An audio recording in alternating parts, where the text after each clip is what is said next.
o Aristóteles, né? E das obras dos cômicos da época, né? Dos escritores da época, tipo Aristófanes, por exemplo, que ele fazia lá umas trostas, né? Fazia lá umas piadas, uns textos meio humorísticos, né? Colocavam personagens da época dele como personagens, né? Tipo como escrever, sei lá, né? Um texto de comédia e colocar as pessoas mais famosas da cidade, assim, como personagens, né? Então o Sócrates aparece, o Platão aparece, os políticos e tal, né? E esses sofistas também. Basicamente, os dois mais famosos é o Protágoras e o Gorgias, a gente vai ver depois. Aí tem outros também menores, também o Hípias, né? Que inclusive vão aparecer nos diálogos de Platão como interlocutores do Sócrates, né? O Sócrates ele vai se interpor, né, se opor a esses sofistas especificamente, ao Protágoras, ao Gorgias, ao Hípias, vai dialogar com eles, discutir com eles, provando que eles estavam errados na formulação da ideia ética, né, da filosofia deles. Mas, então, fundamentalmente é isso. Nós não temos nada escrito pelo próprio punho, né, dos sofistas, somente pelos seus adversários. Com isso, tem aquele negócio que você falou agora há pouco, né, das verdades, né? Existe a verdade, né, o lado A, o lado B e o lado certo, né? A gente não sabe, né, como é que os sofistas vão se defender, né, das acusações que são feitas a eles. A gente sabe só a parte acusatória, né? Então a gente tenta reconstruir, né, remontar isso, né? Isso acontece toda vez que tem só um lado da história. Vale tanto para a filosofia, vale tanto para a religião também, né? Quer dizer, só um adendo, né? Vocês devem conhecer, não sei se conhecem, né? Já ouviram falar do Evangelho segundo Judas. O Evangelho segundo Judas é um evangelho gnóstico que narra a história a partir do ponto de vista do Judas que traiu Jesus. E, segundo esse evangelho, Judas não traiu Jesus, não, né? Segundo esse evangelho, havia um combinado, né, de Judas entregar Jesus e, ao ser entregue, os discípulos de Jesus deveriam se revoltar e aí fazer uma revolução, né? A Só ideia que dele era essa aí mesmo, né? Até porque os judeus esperavam isso, né? O rei que é, eles esperavam era um rei dessa forma, né? aí o plano falhou, e aí ele falou, putz, né, deu errado, ele pegou a moeda que ele tinha traído de Jesus, comprou uma terra em algum lugar e foi morar lá e morreu de velhice, né? Então, assim, é o lado da história do Judas, né? Aí você tem o lado da história do texto bíblico, né, do João, né, e tal, e o lado da história do Judas, né? Então, a gente acaba entendendo, né, que pela fé, né, pela crença na escritura, né, o lado da escritura é o correto, mas seria interessante ouvir, né? Ouvir o lado do Judas, né? O que ele pensou isso tudo aí, né? Eu vi também, esse não é o meu, é um texto literário, né? Que é o Evangelho segundo Pôncio Pilatos, né? É uma literatura. Que é interessante também, porque aí ele vai descrever, né? Como o Pôncio Pilatos viu a situação, do lado dele, né? Aí é bem interessante esse livro, né? Se vocês puderem também, né, dar uma olhada, ver se algum momento quiserem adquirir. Muito interessante, não em termos teológicos, assim, mas em termos de imaginação, né? Porque o cara faz um exercício imaginativo, né? De pensar o que o Pilatos estava pensando quando ele vê aquele cara, né? Sendo trazido para ele, né? Aquela multidão, e agora, né? O que eu faço, né? Se eu condenar, eu tô ferrado. Se eu não condenar, eu tô ferrado também, né? E Ele o mais legal é que tem uma terceira posição aí, né? Naquele filme A Paixão de Cristo, né? Ele fala, pô, o que eu faço, cara? Aí a mulher dele olha pra ele assim, tipo assim, tu vai fazer merda. E ele, pô, não sei o que eu faço. Lembra do filme? Isso, mas é isso mesmo, né? É isso mesmo. Isso aí é tirado desse evangelho, né? Flávia, se não me engano, o nome da mulher ali. E ela tem uma função ali mesmo, né? Na fala. É bem interessante isso, né? E tem outros livros também que é bem interessante. Então, recontar a história a partir, né, daqueles que não tiveram voz, né? Que não deixaram registrado voz, é interessante como exercício de imaginação. E é isso que a gente tem que fazer com os sofistas, né? É tentar remontar, né, reconstruir aquilo que eles estavam pensando para tentar entender por que eles falavam o que eles falavam, por que agiam como agiam. Bom, para começar, então, o termo sofista, ele não é um termo que tem a sua origem, né, pejorativa. Ele tem uma origem, na verdade, muito positiva, né? Sofista vem de sophos.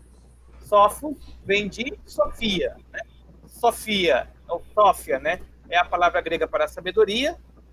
Sophos é a palavra grega para sábio. E sofista, então, é aquele grupo de sábios, né?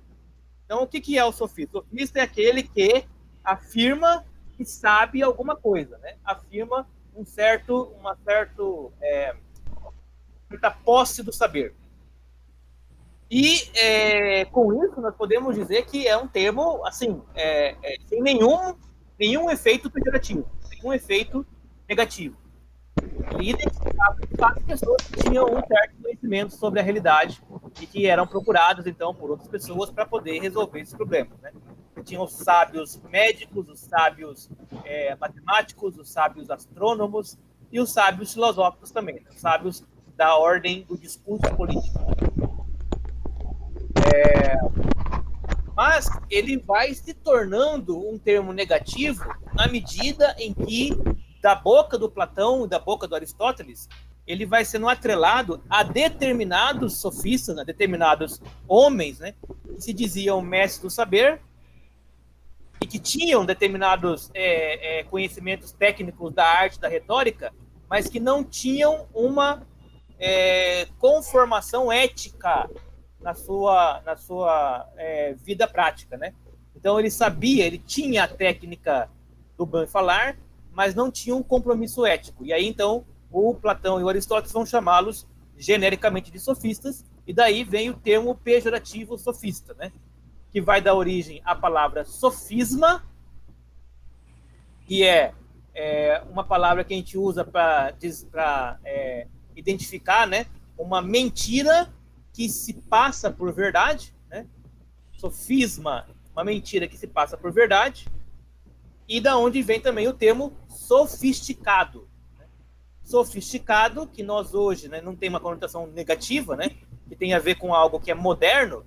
Sofisticado deriva de sofista também, que é a ideia de você trabalhar o argumento até ele ficar de um jeito que ele possa convencer qualquer pessoa, que ele possa atender qualquer desejo, né, de qualquer pessoa. Então, quando a gente fala que hoje aqui, fulano tem uma escrita sofisticada, né? Está falando que tem uma escrita moderna, né? Mas um termo antigo seria uma escrita permeada por uma arte de discurso que convence qualquer pessoa de qualquer coisa. Então, podemos pensar o sofista tanto no sentido positivo como no sentido negativo. A sofística, né, que é essa escola, isso não é uma escola, né, é um movimento, né? A sofística é um movimento. Por que não é uma escola? Porque ela não tem o interesse, né, da sofística, não é montar, como lá em Pitágoras, como lá em Parmênides, né, montar um grupo que dê que crie uma tradição filosófica. Ele é mais um movimento de homens, né, de pessoas, né, que vão aprimorar a arte do discurso e vão vender esses serviços, né, ou vão fazer dinheiro, né, com esses serviços onde for possível fazer. Então, por exemplo, tem lá em Esparta tem uma corte que vai julgar um caso famoso. O caso é de um cara rico que matou o filho de outro cara rico. E aí ele vai ser levado a julgamento. Então, esse julgamento ele geralmente era marcado com meses de antecedência. E aí se espalhava a notícia de que vai ter esse julgamento lá. E aí os sofistas, né, ou seja, os caras que tinham o dom da técnica, né, do discurso, eles iam para lá e aí ofereciam seus serviços, né? Falou, se eu conseguir convencer, né, o júri de que você é inocente, você me paga tanto e você divulga o meu nome, né? Então era essa ideia que os sofistas eles faziam, né? Eles iam de terra em terra, né, de lugar em lugar, vendendo as suas técnicas. Às vezes eles viravam embaixadores, né? Às vezes eles agiam em nome de comerciantes, né? Mas assim, sempre nesse sentido de tentar ganhar a vida por meio dessa técnica potente de oratória, né? Um advogado, né, velho? Um advogado, ele é isso aí, né? Um advogado, um comerciante, um vendedor, né? Às vezes um sacerdote de alguma religião que era chamado, né? E com o tempo eles foram percebendo que, aliás, não é com o tempo não. Aí, em um determinado local da Grécia, né, Atenas especificamente, se desenvolveu uma forma política de vivência chamada democracia. Democracia só existia de verdade em Atenas, né? De verdade para o padrão do mundo antigo, né? Onde tem a possibilidade das pessoas, né, poderem falar em público. Então, quando se tinha, né, vamos fazer uma lei nova, vamos julgar um caso, vamos decidir qualquer coisa pública, né?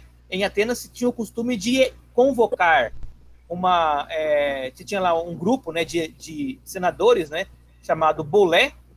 Esses senadores, né, eles eram responsáveis, assim, como se fosse o poder executivo parlamentar, né? Mas quando era para decidir coisas muito maiores, assim, fazia uma convocação pública das pessoas, né? Que era chamada de eclésia. E aí, nessa eclésia, qualquer homem adulto, livre, cidadão de Atenas, tinha a oportunidade de falar, tanto para poder condenar, julgar, acusar, promover leis, né, e tudo mais. E aí os sofistas perceberam que eles tinham um mercado, né, uma reserva de mercado enorme em Atenas, se eles pudessem ir lá e vender, né, os seus serviços, treinando jovens atenienses para que eles pudessem ser ouvidos, né, tivessem a habilidade de falar e de liderar pelo discurso. O problema dos sofistas em Atenas é que era vedado a participação de qualquer estrangeiro na eclésia. E geralmente os sofistas não eram atenienses, né? Eles eram de outras cidades que iam para Atenas.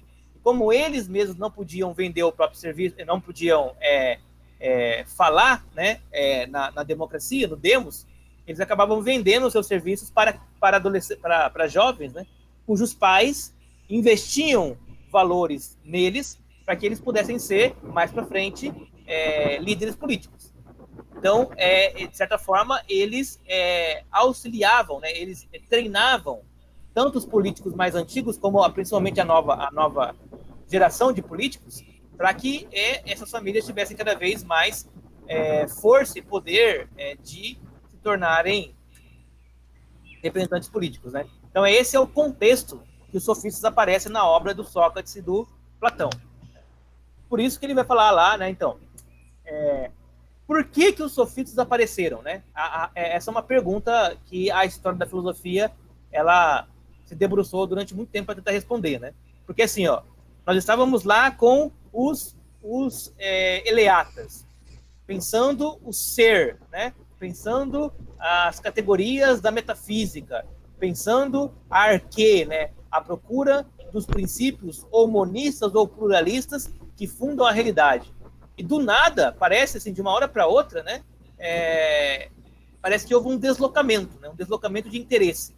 Essa busca pelo fundamento último da realidade, ela parece ter esmorecido. E aí surge, né, esse novo interesse que era direcionado para a natureza, era direcionado para a vida política, para a vida social, e não mais para a realidade em si, né? O que o Giovanni Reale vai dizer é que houve uma exaustão, né? Exauriu-se as possibilidades, naquele momento da sofística, de formulações de filosofias mais aprimoradas. Então, assim, ninguém conseguia superar o que os filósofos anteriores tinham feito.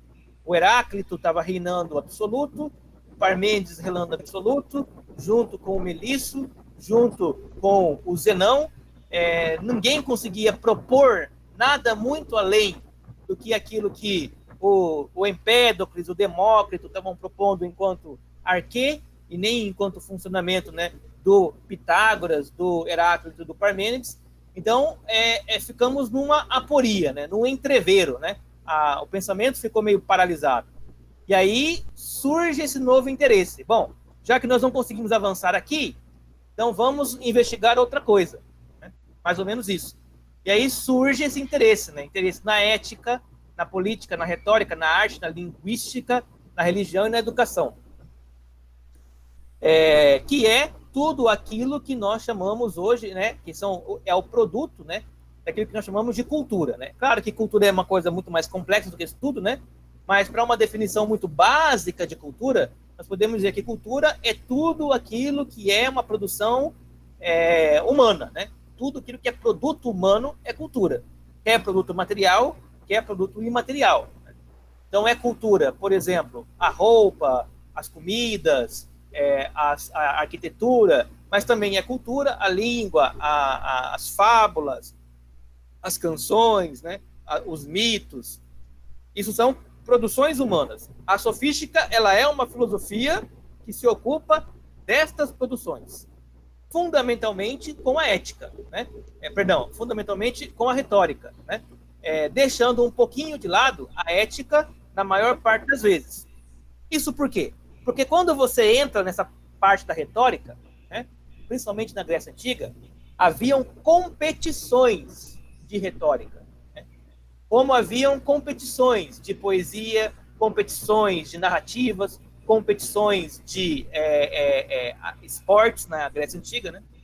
E aí, quando você entra no aspecto competitivo, você entra com aquela questão de você querer ganhar a qualquer custo, inclusive fazendo atitudes, né, ações que iam contra, vamos dizer, um apego, né, à verdade pela verdade, né? Esse é o problema fundamental da sofística. É ela abrir mão da ética em nome do sucesso, né? Do sucesso, que essas competições de retórica e até da competição mesmo entre quem ia conseguir mais alunos, né? Quem ia ter mais fama, mais sucesso, conseguiriam alcançar. Quando nós chegarmos em Platão, nós vamos ler, né, ver de fato alguns retóricos, alguns sofistas discutindo e como o Sócrates ele desconstruía, né, esses sofistas. Na maior parte das vezes, o Sócrates está andando na rua, assim, fazendo alguma coisa aleatória, indo no mercado, né, indo viajando para algum lugar, indo fazer um sacrifício para algum deus, e aí ele encontra um sofista no meio do caminho, aí o sofista fala para ele qualquer coisa, assim, Sócrates, sabia que tal, sabia que eu descobri o que é a beleza? E aí o Sócrates começava, então, a fazer perguntas, o sofista ia meio que se enrolando, né, porque o Sócrates está fazendo perguntas, o sofista vai se enrolando, e aí o sofista falava, Sócrates, depois a gente conversa sobre isso, e ia embora, né? E aí, era assim que geralmente os diálogos de Platão narram, tratam, né, as soluções. Não é bem diferente de hoje não, viu, cara? Não é, né? Assim, o cara vai começar a falar, ele começa a se contradizer, se enrolar. A retórica entre conservador e os chamados aí falsos progressistas, né? Porque por você fazer uma palavra progressista é uma palavra que tem uma carga muito forte, né, velho? E aí o pensamento ele não comunga com a palavra, com o significado da palavra, né? Isso. Não é bem assim, né? Você começa a discutir, começa, daqui a pouco, buf, desaparece. Vamos falar sobre isso depois e tal, né? Foi bem isso que eu quis dizer. Ou então você é rotulado. Ou aí que tá, né? Porque os sofistas eles vão usar vários artifícios, né? Para nunca perder discussão, né? Vários artifícios, né? Que depois serão analisados e catalogados pelo Aristóteles, que vai chamar esses artifícios de falácias. Então, por exemplo, né? Ele começa a falar com o cara, né? E aí você começa a debater com ele, aí você começa a acuar o cara começa a ficar cada vez mais acuado e fala assim, mas isso aí, então quer dizer que você apoia o Hitler, né? E aí ele começa a te atacar, né? A atacar você, né? E aí isso é chamado de ad hominem, ou seja, né? A falácia ad hominem. Ou ad Hitler, né? Que é quando você atribui, né? Uma relação com o nazismo à pessoa. É um jeito de você calar a pessoa, né? De você desmoralizá-la, não por meio do discurso, do conteúdo, né? Mas mais por meio de ataques à pessoa, né? Isso são técnicas, né, que os sofistas eles utilizavam, todo mundo batia palmas, né, aplaudiam, achavam isso assim fantástico, né? Mas que os filósofos mais comprometidos vão analisar e falar assim, isso aqui não tem conteúdo nenhum aí, né? Eles são só falastrões, né? Só falam, né? Mas não tem estrutura, não tem substância, né? É isso que o Aristóteles vai perceber, né? Até hoje, né? Você pega, por exemplo, tem muitos políticos que são excelentes retóricos, né? Que tem, por exemplo, aqueles meninos do MBL lá, né? Eles são excelentes retóricos, né? Mas daí a eles se segurarem, né? Sustentar. Frente a um filósofo de verdade, não sustenta. Aí não tem solidez, né? Quando é para debater com gente do mesmo nível, até vai, né? Porque aí você, né? Usa lá, né? Algumas técnicas retóricas, né? Mas quando você vai discutir realmente profundamente, né? O que você tem que falar, o substrato da coisa, não tem conteúdo. E aí eu não sei, tu pode até dizer se isso era uma das técnicas sofistas também, porque o que se pergunta pautada dentro de elementos dentro da realidade, ela nunca é respondida a pergunta. A resposta ela é sempre desvirtuada para um outro elemento. Isso é outra técnica, né? É a técnica de você não responder uma pergunta, mas você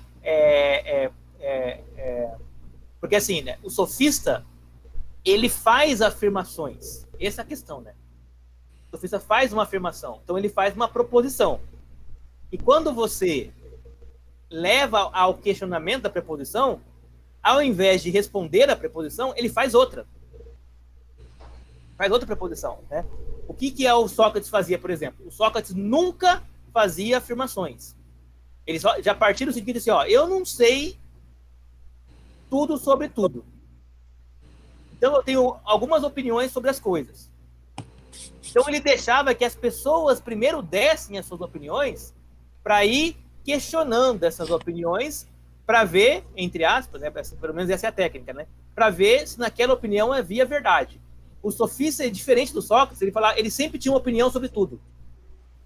Então o Sócrates nunca tinha opinião formada sobre nada. O sofista sempre tem opinião formada sobre tudo.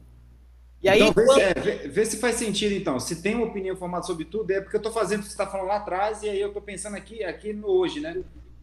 Se você tem uma opinião formada sobre tudo, e quando você é questionado, e se percebe que esse questionamento confronta com solidez a opinião que você tem, então, uma outra técnica é você reconfigurar a realidade para ela se adequar ao que você tem. É o que nós chamamos de sofisticação, né? A sofisticação é transformar a realidade para caber dentro da sua teoria, ou dentro da sua dentro do seu desejo, né? Então, a sua travou. Oi? Não, travou aqui, ficou mudo. Tá, então, isso é o que nós chamamos de sofisticação, né? Que é você transformar a realidade para ela caber dentro de uma teoria, né? Ou dentro de um desejo, né? De uma proposição. Então, você vai falar assim, olha, sei lá, né? Deus é gracioso, né? E aí começa-se várias formulações sobre isso. Mas aí você pergunta, né? Mas onde fica, né? Onde fica a justiça, né? Onde fica a moral? Onde fica o certo e o errado? Onde fica a retribuição em um Deus que é puramente gracioso, né? Então quer dizer que eu posso fazer o que eu quiser, né? Que nunca vai ter consequência de nada, né?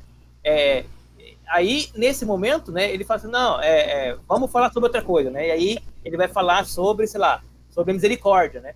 Mas ele pulou da graça para a misericórdia sem falar sobre a justiça, né? Sem falar sobre o aspecto punitivo, que é parte da realidade também, né? Esse é um ponto tenso também no Evangelho, né? É um ponto de... A discursividade do Evangelho, por vezes, ela acaba se tornando sofística, porque ela é alijada, né? Ela é segmentada para dizer somente aquilo que o público quer ouvir. E aí o cara faz assim, ele faz torce, né? Todo o Evangelho para que ele se encaixe somente naquelas categorias, né? E aí você vai ter toda sorte de problemas com relação a isso, né? E isso não é de hoje, né? Isso é de sempre, né? Então, assim, o Paulo ele usa vários recursos para combater esse tipo de falácia também. E o Paulo também comete várias falácias por vezes também, né? Provavelmente, né, a questão, a forma como Paulo trata, por exemplo, né, os relacionamentos entre homem e mulher, ele é permeado de concepções falaciosas, né? Ele não pensou profundamente sobre essas relações, né? Ele tinha somente soluções rápidas, né, para resolver problemas da comunidade que estavam sendo pedidos para ele, né? Esse é um problema muito sério, né, para a filosofia, né? Quando alguém te pede soluções, né, te pede respostas, né? Porque o filósofo ele é muito mais no sentido de provocar em você, né, reflexões, né, do que te dar respostas, né? Aí vem o lado mais religioso, que ele é problemático toda vez que ele vai dizer, olha, as coisas são assim, mas aí ele tá propondo, né? Então aí as pessoas podem discutir com ele, né? Podem discordar dele. Bom, no sentido geral, então, o deslocamento então é para o interesse para a natureza humana, né? E aí conveniou-se dizer que os sofistas eles dão caminham, né, para o humanismo, né? O humanismo da filosofia, que é esse interesse. O humanismo não é um humanismo moderno, né? Que é esse centro no homem, né? Não, mas é um interesse maior, né? Um interesse maior naquilo que é produto do homem, não mais o produto da natureza, né? Não então mais eles saem do cosmos e vão para o homem, né? Isso, Eles deixam de olhar para o macrocosmo, porque eles já não conseguem mais avançar nessa reflexão e começam a tentar entender como funciona o homem, né? O homem enquanto ser social. E aí é produtivo, né? Porque como não havia ainda uma filosofia sobre isso, eles são os primeiros, né? Eles começam a produzir muita coisa importante, muita coisa boa, né? Nesse sentido. Aí já é o que a gente já comentou, né? Então, a razão pela qual, né, o deslocamento ele acontece. Thiago chegando.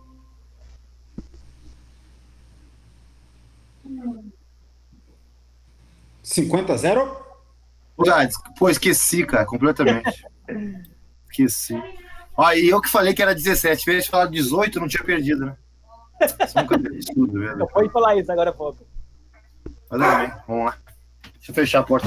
Então, esse deslocamento, né, que a gente já estava vendo, né, antes, né, ele se deu, né, por um lado, porque os físicos, que eram os pluralistas, né, chegaram a um limite, né, da sua reflexão.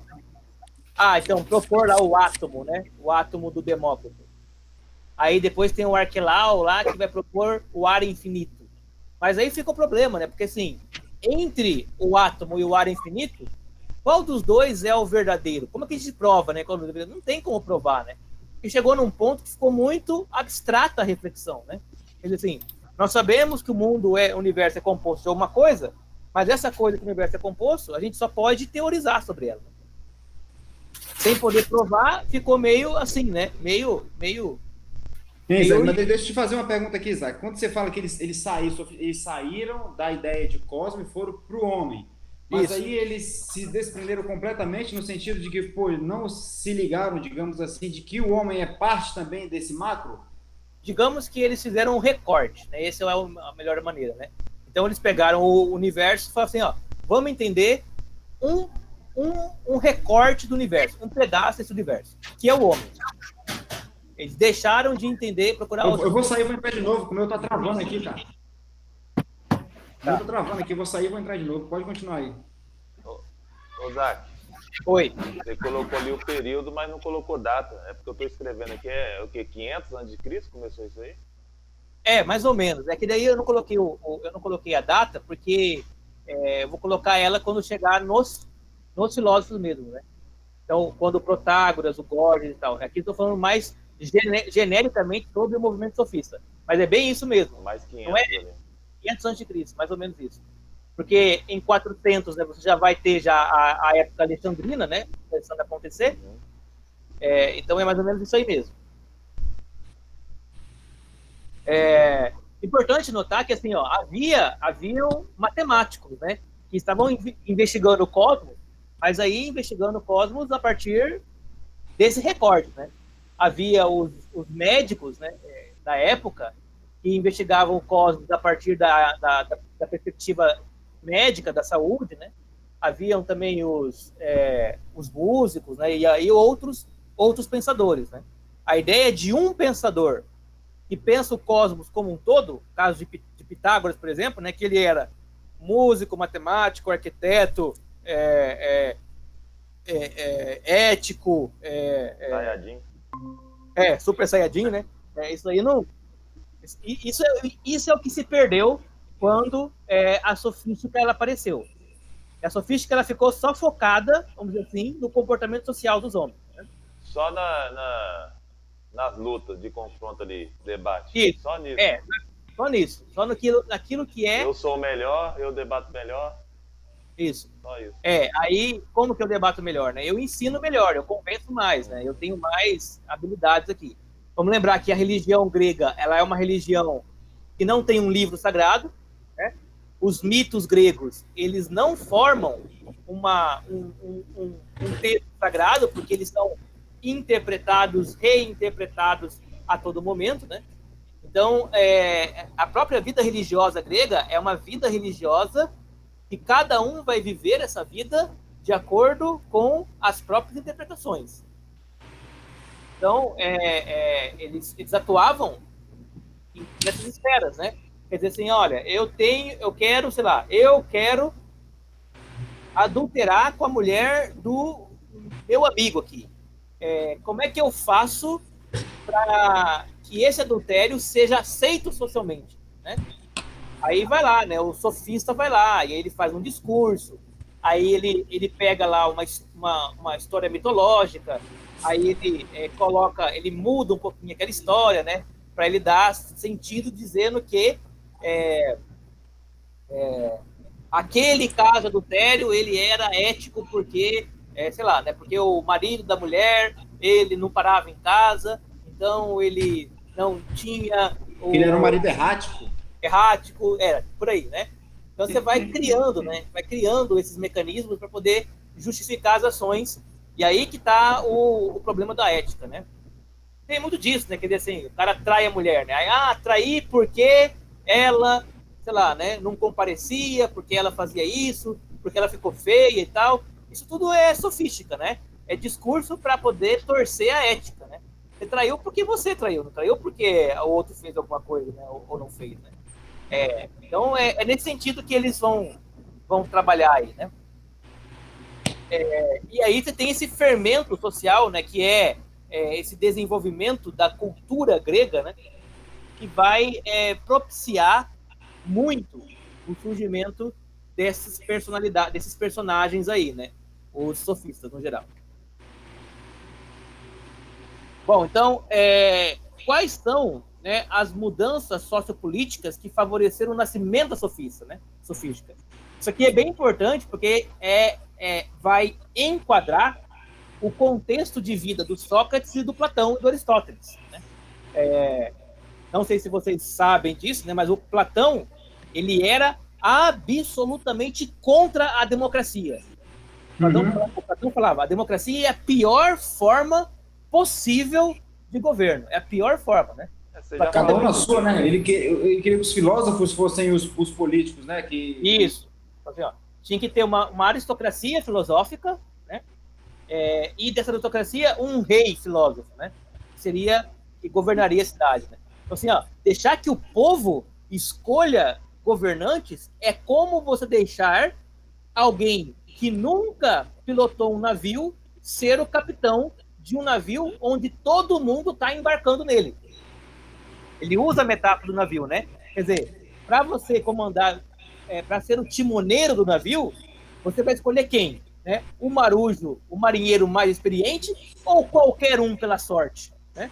Naturalmente, o marinheiro mais experiente. Fala, então, toda democracia, para Platão, toda democracia é como um barco sendo navegado por pessoas totalmente inaptas para a travessia, né? Para o navio.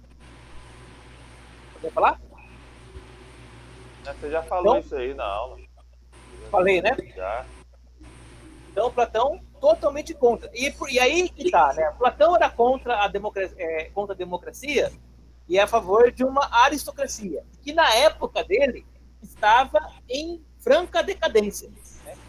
Havia uma aristocracia na época dos gregos, claro, né? As famílias mais importantes, né? Os filhos dos reis, a ideia dos grandes heróis, né? Os heróis de batalha, que formavam, né? Eles acabavam ganhando status sociais, quase como semideuses, né?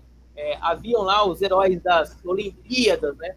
Os homens mais registas e tal, que formavam uma aristocracia grega, né? Mas o que acontecia é que essas aristocracias, elas, na verdade, acabavam se corrompendo em tiranias. Então, esses caras acabavam conseguindo o governo e praticavam todo tipo de crime, todo tipo de contravenção, tomavam decisões assim, que só beneficiavam a eles mesmos, né? E isso foi deixando cada vez mais essa aristocracia em descrédito. É uma crise, né? É dessa crise que vai nascer a democracia. O que é a democracia, né? É uma proteção contra a tirania, contra os desmandos de uma classe aristocrática. Deixando que o cidadão que trabalha, né? O cidadão que tem a sua vida afetada pelas leis, que ele possa tomar as decisões ao invés de alguém que nasceu em berço esplêndido. Então, esse é o primeiro ponto, eu acho, né, fundamental, é isso, né? É o aumento do poder do povo, né, do demos, né, e a diminuição do poder e da ação da aristocracia, né, desse grupo que governava a cidade. Além disso, a Grécia, vocês já perceberam que ela é um território basicamente de ilhas, né? Então, você tem pouca porção de terra cultivada e muita ênfase no comércio.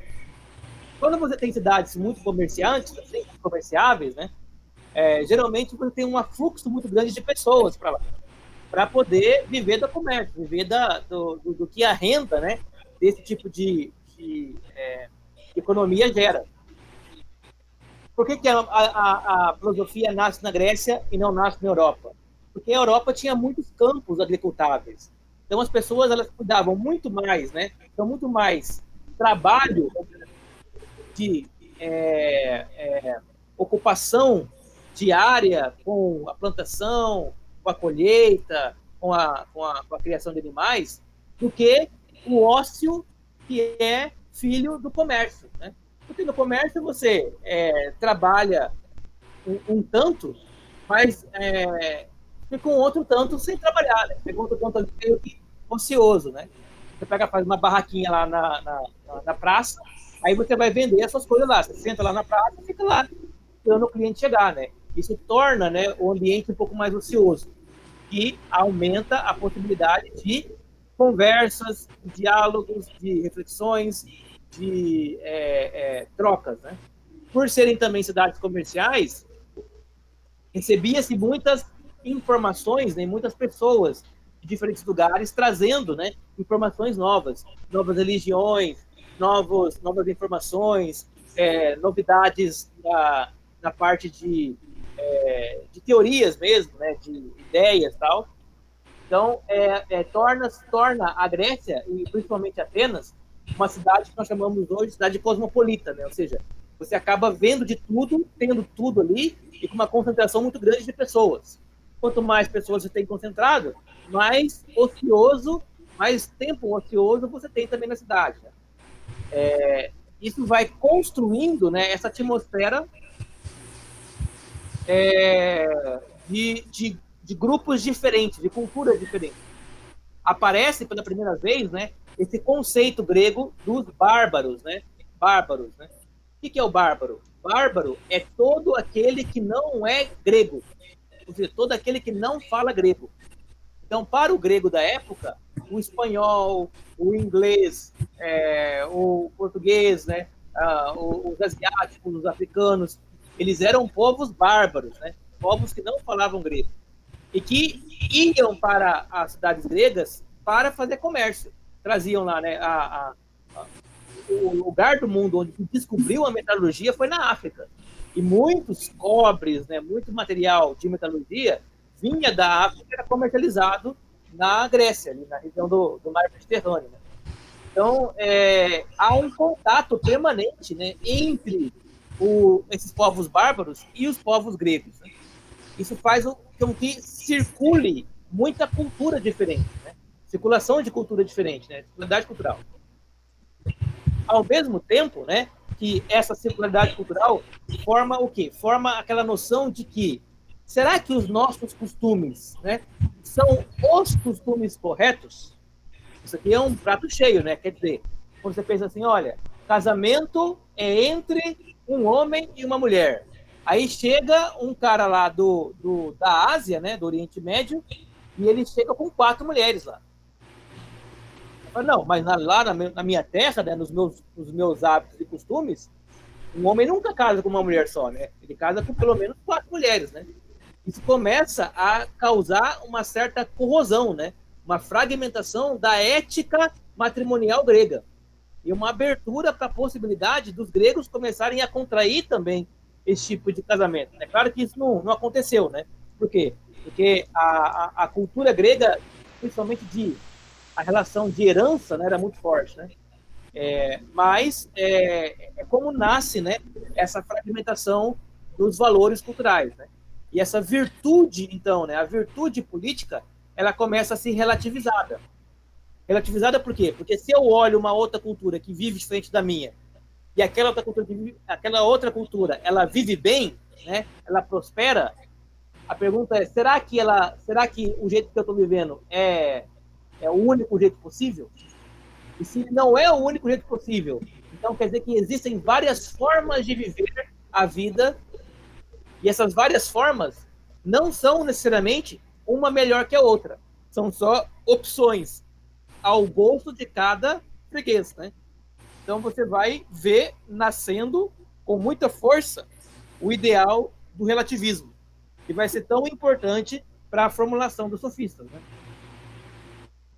Quanto menos virtude política, então, né? Quanto menos virtude, arete, você tem disseminado, maior é a possibilidade da sofística se estabelecer. Só que a gente tem, assim, eu vejo um problema nesse relativismo, né, mano? Porque se tudo é relativo, inclusive o relativo é relativo. Se o relativo é relativo, o relativo não existe.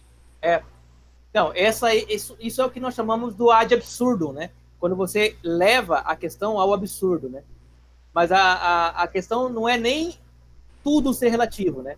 Mas de algumas coisas serem relativas a algumas coisas. Por exemplo, né? O que é o casamento feliz, né? Casamento feliz é o casamento fiel, né? Da fidelidade. Mas aí, se você começa a ver na sua cultura pessoas que não são fiéis no seu relacionamento, são felizes, começa a causar uma corrosão, né? É isso que é o relativismo, né? Causar uma corrosão, né? É por isso que... A questão é assim, aí quem vai determinar o que vai ser relativo e o que não vai ser relativo? Pois é, né? É o próprio comportamento social, né? Então, assim, são as pessoas que começam eu posso viver o cristianismo adúltero? Bom, ele vai vivendo um, vai vivendo o outro, aí ele começa, né, a exteriorizar isso, a comunidade dele não condena, outros começam a seguir aquele modelo, e aí você tem uma disseminação, né, um fermento, né, que vai corroendo a ética e vai causando uma transformação social. Isso é daí que nasce, né, a sofística, né? Não tem como existir sofística onde as verdades estão bem estabelecidas. A sofística nasce quando as verdades elas começam a ser cada vez mais relativizadas, né? Fragmentadas. Então esse negócio assim, né? Sei lá, né? Sexo antes do casamento, né?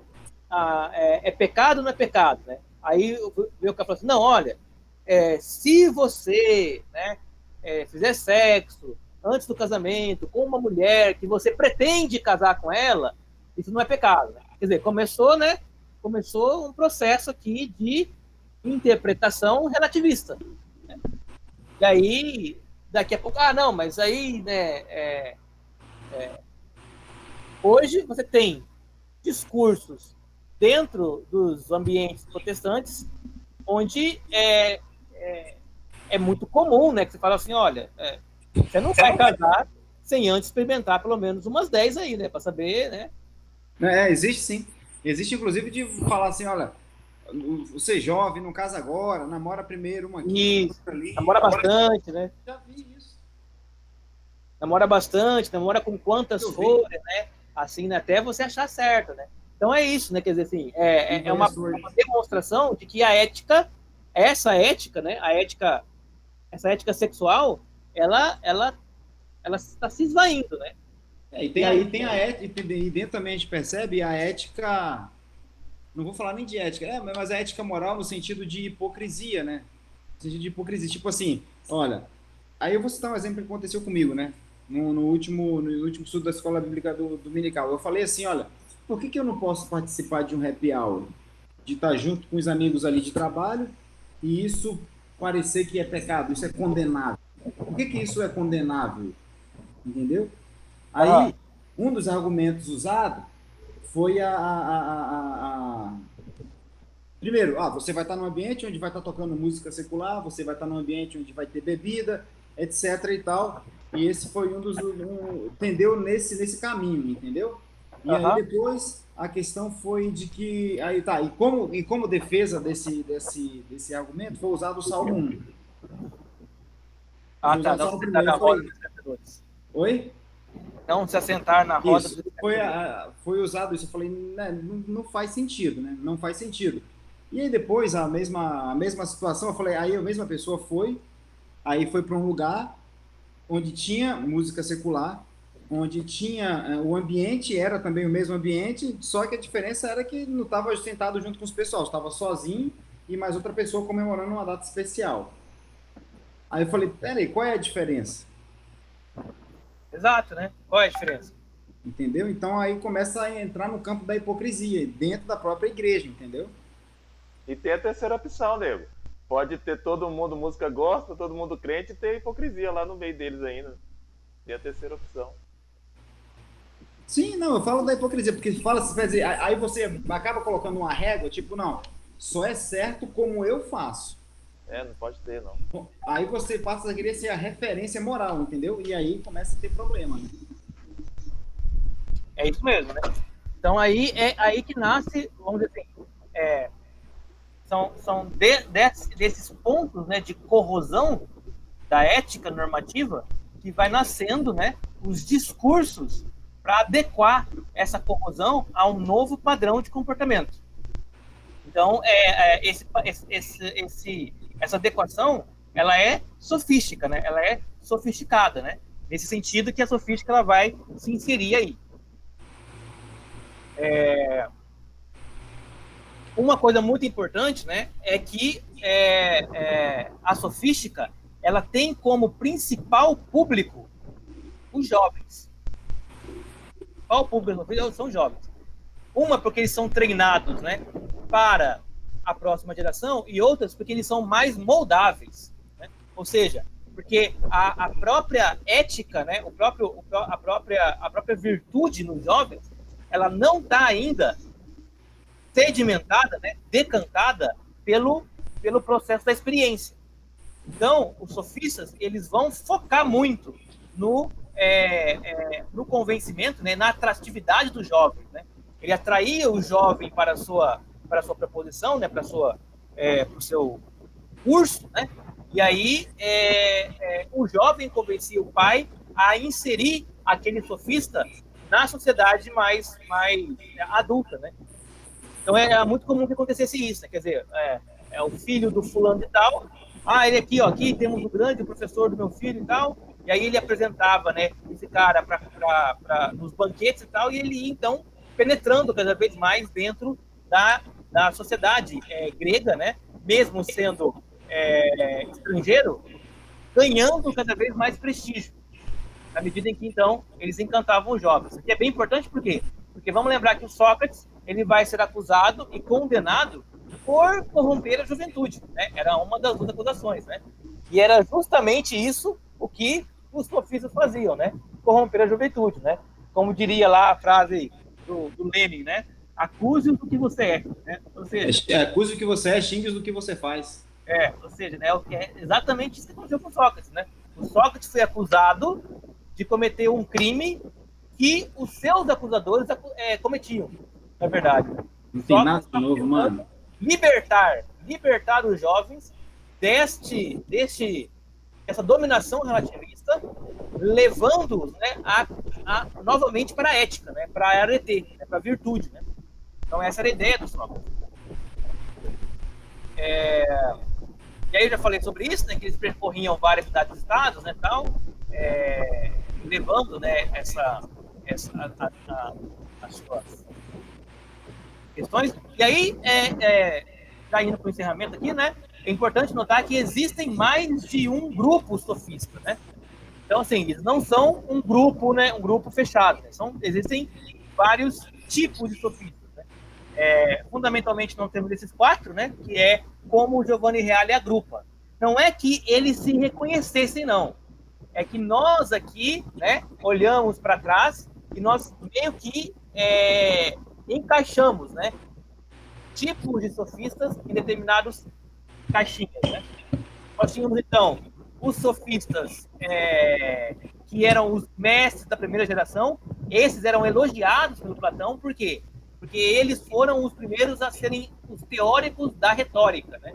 Foram os primeiros a desvendar e descobrir como funcionava a técnica da convencimento, a técnica da comédia, a tragédia, a mitologia, a erística. Ou seja, eles foram os fundadores da teoria, da teoria do discurso, né? E foram grandes sábios, né? Grandes mestres. Aí nós temos a segunda classe, que eram os filósofos erísticos, né? Ele recebe esse nome erístico por causa da sua técnica, né? Que era a técnica da erística. Erística é a técnica do discurso convincente. E aí ele fala, olha, é a partir dos erísticos que nós começamos uma perda, né, da reserva moral, né, uma perda da ética. Os erísticos, eles eram mestres que eram procurados para atender a uma necessidade individual, né, das pessoas, né? Ele dava lá soluções que eram meio torcidas com a realidade, mas que funcionavam para as pessoas. Hoje, por exemplo, é muito próximo desse grupo, né? Aquilo que nós chamaríamos hoje de terapeutas, né? Ou psicólogos, né? Quer dizer, se você vai para um psicólogo levando uma questão, olha, eu tenho muito desejo sexual por criança. O psicólogo, ele vai... a função dele é acolher você, é dizer que esse desejo ele é um desejo legítimo e que você tem que poder dar vazão a esse desejo de alguma forma que não te complique a vida. Né? Nota que aqui já começa um primeiro processo ali, né, de erosão moral, né? Porque ao invés desse sujeito entender que esse desejo ele é condenado, ele começa a ser convencido que esse desejo ele é legitimado. Mas não é para ele viver isso na esfera pública, mas para ele viver isso na esfera privada ainda. Esses são os erísticos, né? Ou seja, psicólogos, gurus, né? Religiosos, sei lá, né? Coaches, né? Esses são os que estão mais próximos ali dessa erística, né? Que vai abrindo mão da moralidade em nome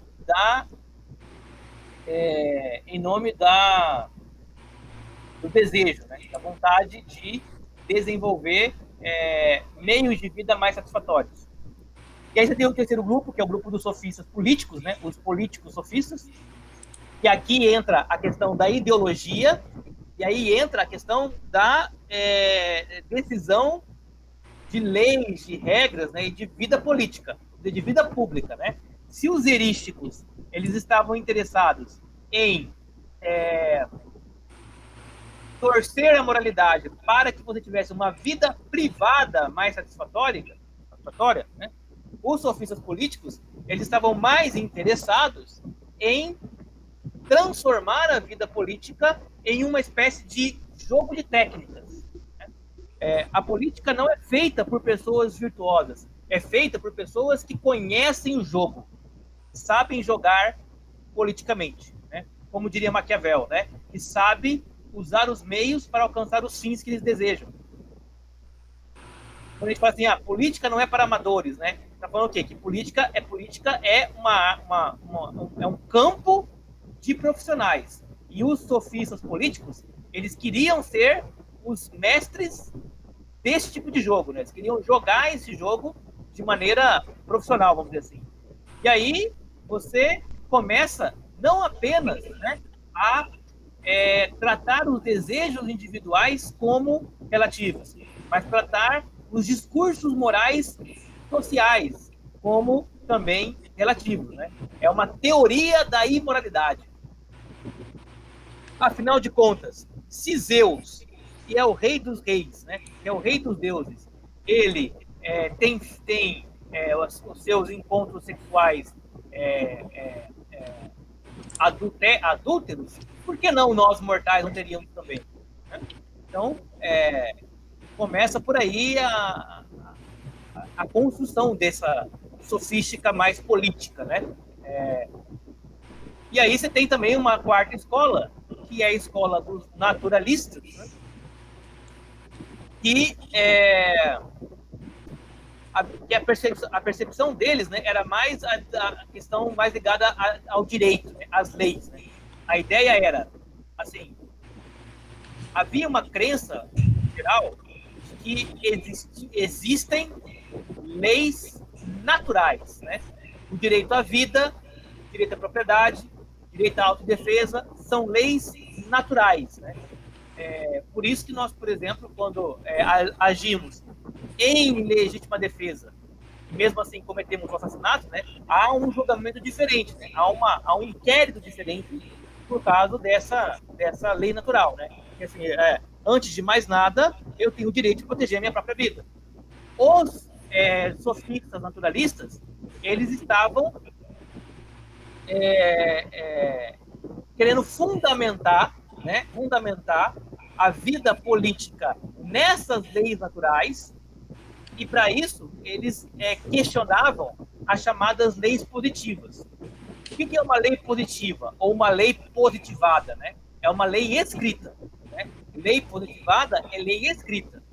Então, às vezes, tinha lá na cidade, né, uma lei escrita lá, né, no Código de Lei, que te proibia de fazer certas coisas, né? Por exemplo, uma lei que proibia você de roubar as coisas. Aí você fala, não, aí vinha o sofista e falou assim, não, mas esse fulano aqui, ele roubou, mas ele roubou porque ele precisava roubar para sobreviver. Massa Tiburi? Tipo isso, né? A ética do bandido, né? A ética do bandido, né? Que é isso, né? Fala assim, olha, não dá para você culpar essa pessoa que roubou, né, a galinha do vizinho, uma vez que ela estava com fome, né, e que ela ia morrer de fome. Então, nesse sentido, o direito natural, ele é superior, né, na concepção desses sofistas, ao direito positivo.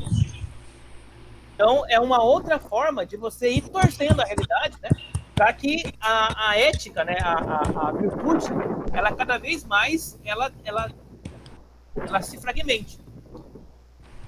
Aqui não se trata, então, né, de graus diferentes de sofistas, não é isso, né?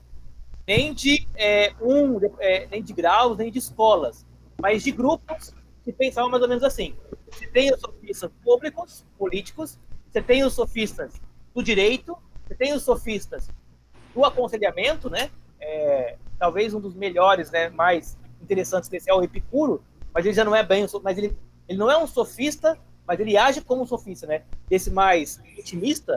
E tem também os grandes mestres da sofística, que são os mestres do discurso, da retórica, né? São aqueles que fazem lá teorizam, né, sobre a arte do discurso. Então, é só para a gente entender que o sofista não é ruim por si mesmo, né? Ele vai ser ruim a depender do comportamento que ele vai assumir e da atividade que ele vai assumir em consonância com o seu comportamento. Tudo certo? De boa, na Lagoa. Ei, Esclarece muito, inclusive, o dia de hoje. Sim, né? Hoje nós vivemos, né? Tem um autor, o Olavo sempre cita ele, né? Também tem livro dele na internet, chama Pascoal Bernardin, né? O nome do livro o Pedagogo. Ah, a pedagogia do. Eu tenho aqui. Eu acho que eu tenho aqui. Deixa eu ver aqui. Que ele é uma releitura, né? Ele lê a realidade moderna a partir da perspectiva dos sofistas para identificar, né, como a nossa sociedade ela é. O que eu tenho aqui é Pascal Bernardini. Isso. Qual que é o nome do livro? É Maquiavel Pedagogo. Maquiavel Pedagogo, né? É isso mesmo, né? O que o Maquiavel é? O Maquiavel ele é fundamentalmente um sofista, né? Então o Pascal Bernardin, né, Bernardin, ele vai fazer uma análise, né, da nossa sociedade, enxergando nas faculdades, né, na mídia, na política, o mesmo comportamento negativo dos sofistas e vai dar apontamentos para que a gente possa recuperar a nossa virtude e ética intelectual e moral. Então é bem interessante essa reflexão e ela é bem alinhada com as preocupações do Sócrates, né? O Sócrates, vamos dizer assim, que a vida dele toda foi dedicada para combater o segundo e o terceiro tipo de sofistas, né? Ou seja, os sofistas públicos que torciam a moralidade, né, a ética, em nome do desejo. Beleza? Beleza, tranquilo. tranquilo. Bom, então, por hoje, Beleza. é só. Então, beleza. Fique com Deus aí. Vou dar uma volta ali agora. Até Falou. quinta. Falou. Tchau. Até quinta, então. Então tá, abração.